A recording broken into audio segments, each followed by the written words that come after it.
Hello and welcome to this introductory case study in this course, Business Strategy Formulation, Modeling and Planning. So in this particular lecture, we will talk to you about this case study of developing winning business strategy and plan to help you build your business sustainably. Sustainability is the key word. So this is a case study of winning once versus winning for 10 years. And this involves developing a winning business strategy and plan for a sustainable business, right? So let's look at this case. So the situation is the person that we'll talk about is Sarah Kim, name mask, face mask. And she is in terms of background, she is a 35-year-old mid-career professional and ex-brand manager in FMCG company. And her goal is to build her own sustainable, profitable business, not just a trendy startup. And her business idea then was to, as a direct to customer healthy snack brand. Now, obviously, in achieving this goal, she has been facing many challenges. She has figured out the market is crowded with healthy snacks and better for you brands. She has limited startup capital. She has strong marketing experience, but she is not good in finance and operation. There she is weak. And the biggest thing is she is unsure of how to build a strategy that can last, not just a fancy launch. But she's very clear. She's very clear that I don't want to launch a brand. I want to build a business that can survive and go grow for 10 plus years. So that is the situation in this case with Sarah Kate. Then let's dig into the challenge of great product and weak strategy.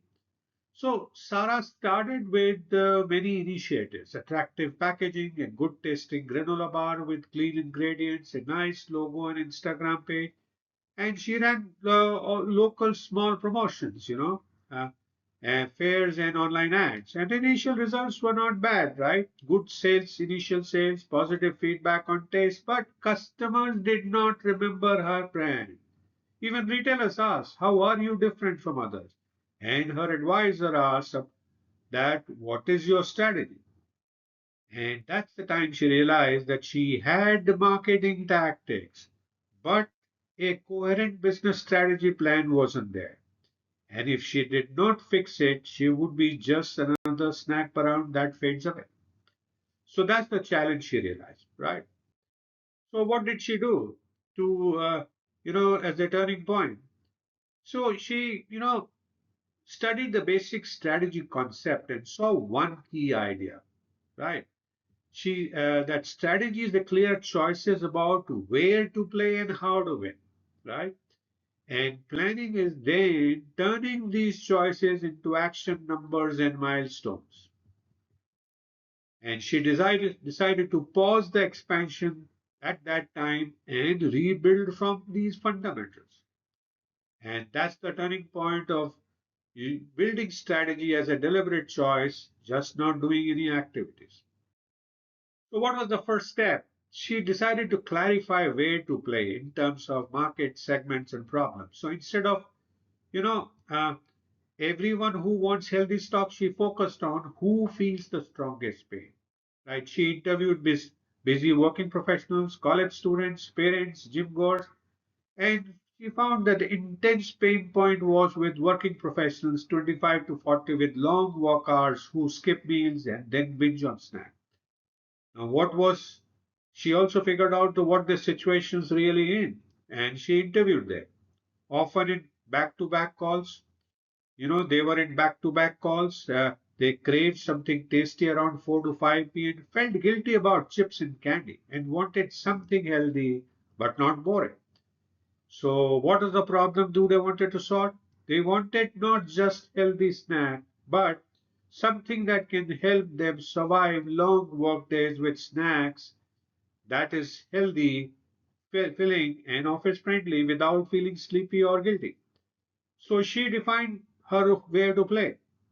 And she defined this as urban working professionals with intense work days, who need clean, filling, office friendly snacks to stay energized and focused.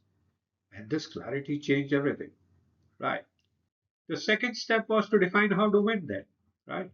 And in that, many brands claimed many things like healthy, organics, guilt free. And Sarah asked, what specific, tangible promise can I make that others are not focusing on? And she mixed her consumer insights and product design and created a winning value proposition, which said, you know, uh, we make power focused bites, yeah, clean, uh, portion controlled snacks designed specifically for long work days with no sugar crash, uh, no greasy fingers, and keeps you full for 2 hours.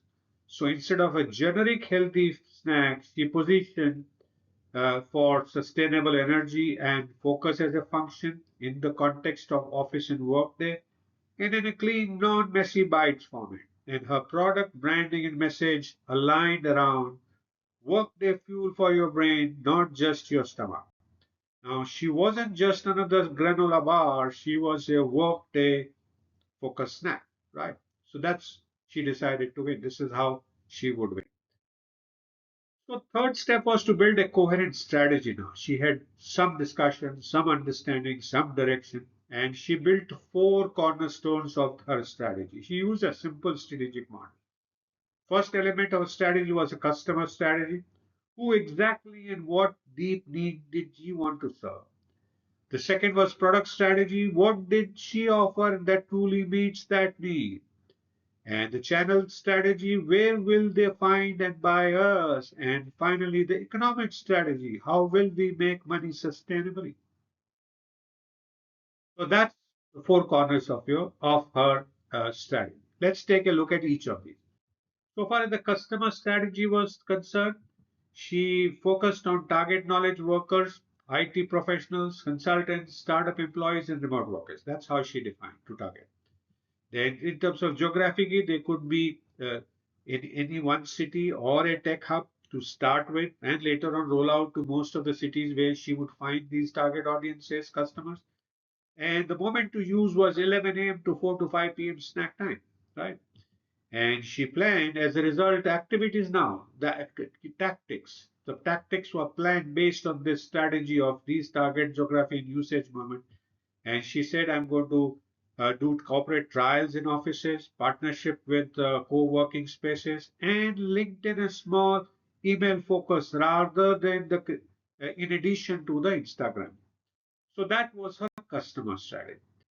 The product strategy, she kind of again defined the strategy first. She defined the formats as bite-sized pieces, no crumbs, no sticky, packaged in resealable pouches. It was a mixture of protein, fiber, and slow carb for 2 to 3 hours fullness. And she built varieties, focus chocolates, calm coconut, brain berry, and she also added a 2 hour focus guarantee idea in her messaging, designed to keep you going for 2 solid hours. And the interesting thing was that you would notice everything in this product was now supported her value proposition that she decided as a part of her strategy. The third element of her strategy was channel strategy, in which instead of trying to be everywhere, she chose direct to customer online via her website and subscription model, office sales through corporate gifting, office snack stations, startup offices. And her logic was, her target lives in front of the screens in offices. B2B plus D2C combination offers better volumes and recurring demand. Now, in this whole channel strategy, she avoided, expensive modern retail shelves, high listing fees, low visibility, yeah, and that happened in the early stages. And she also avoided competing directly in supermarkets against mixed brand because that was too soon. So that was her channel strategy. Now, in terms of economic strategy, she did something many small founders normally skip. She built a small unit economics and design model in terms of cost of ingredients, packaging, manufacturing, shipping, online ads, and B2B discounts. And she realized after building that model that she could win on she could not win on prices, or she could not win on very low prices, and but she could win on value if she could focus on office professionals who were willing to pay higher prices and use subscription models to reduce marketing costs per repeat customer. And then she set a rule. Every planned decision must make sense strategically and financially. So that was her economic strategy. So, and the fourth step for after setting the strategy was to turn this strategy into a practical business plan. Practical. Now, Sarah created a 12-month plan using her strategy as a backbone, and her plan included clear goals, right? Clear goals were like 1,000 monthly subscribers for D2C Workday Snack Box, 50, corporate and startup clients in our city, and 30 to 45 gross margin after first year. So she set this as her clear goal. Then she had her clear strategic initiative that she incorporated in this plan of corporate sampling roadshow in 20 offices, LinkedIn content and targeting ads about smart snacking for focus, simplified product assortment, started with 3 SKUs only, and partner with 3 co-working spaces. So that was her key strategic initiative. And then she decided the milestones and matrices quarter wise. In quarter one, she said she would prove concept in 10 corporate clients in roughly 200 subscribers.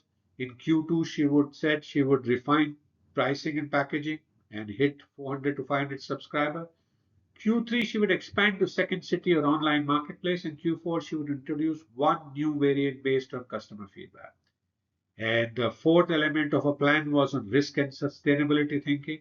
And her tactics there were to ensure supply chain reliability with 2 backup ingredient supply, environment friendly packaging that cost allows, and healthy cash flow. Avoid over investing in inventory. Now the strategy was visible as numbers, initiatives, and timelines. So that's what a practical business plan would look like. Then she built a feedback loop and adapt before it was too late. Sarah did not treat this strategy as a fixed document. She set up a monthly strategy check-in. She tracked she tracked subscription churn rate, repeat order rates, corporate reorder frequency, cost per acquisition of ads, gross margin trends, and she discovered early things like the some flavors were rarely reordered and she cut them out.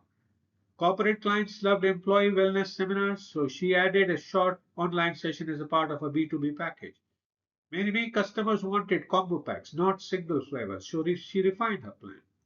She refined her plan to have fewer SKUs, more B2B bundles, higher price corporate wellness snack box with focus on education, and she had better margins. And this is how she kept her business sustainable, not just chasing growth, but balancing growth, margin, and repeat usage.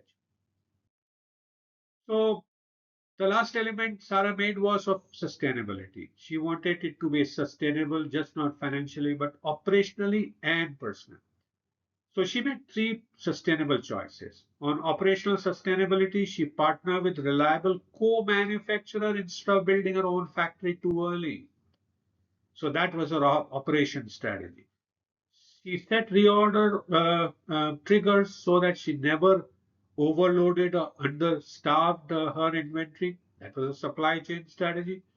Then, in terms of brand sustainability, she stayed true to her niche of workday focused snack. Didn't start suddenly selling all sorts of random health products and built trust slowly through consistent quality. And in terms of personal sustainability, avoided 16 hours day forever, hired one operation assistant early, and kept a buffer fund for her own living expenses to reduce anxiety.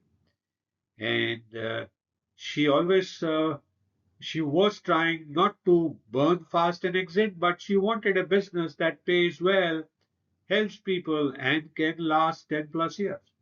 So that was her sustainability action plan. So what are the key insights? So the key insights, let's take a look at that. After 2 years, she had 3,000 plus subscribers, monthly subscribers, right? 80 plus corporate clients, healthy profit margins, and strong repeat order rates.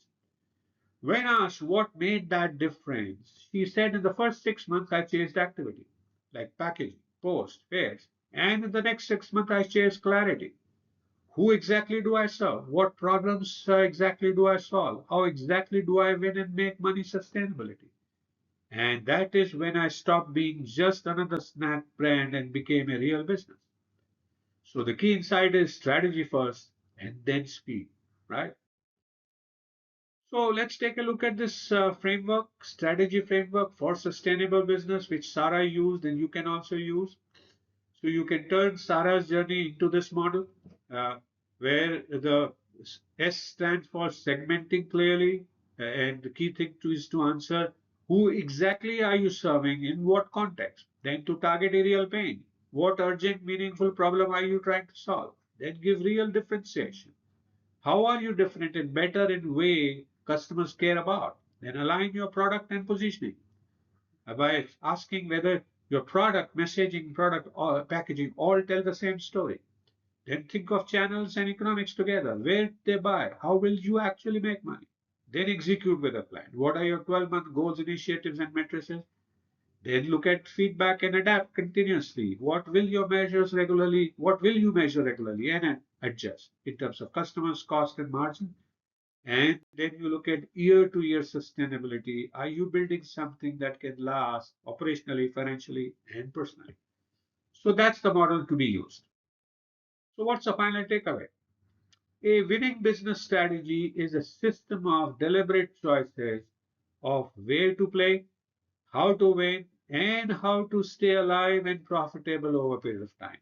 At an individual level, building on sustainably successful business means being brutally clear and narrow about your customers and problems. The word is brutally clear and narrow. There's no need of emotion here. Designing a value proposition that truly stands out. Aligning product channels and economics to that strategy now, and turning strategy into concrete, realistic plan of implementation and building feedback loops and being willing to adapt early and often. Right. So that's the final takeaway. So what do we do in the next model? So we start taking a look at the concepts of strategy. Part of it you would have understood, but let's formally define the concept and hierarchy of strategy for you to understand what is business strategy and where does it stand. So thank you so much for watching this introductory case study. I hope you are beginning to learn new things, beginning to enjoy. And I do look forward to see you again in the next lecture. Please feel free to message me if you have any questions. I'll be happy to answer your questions. And do download the PDF file to take a look at anything that you need to.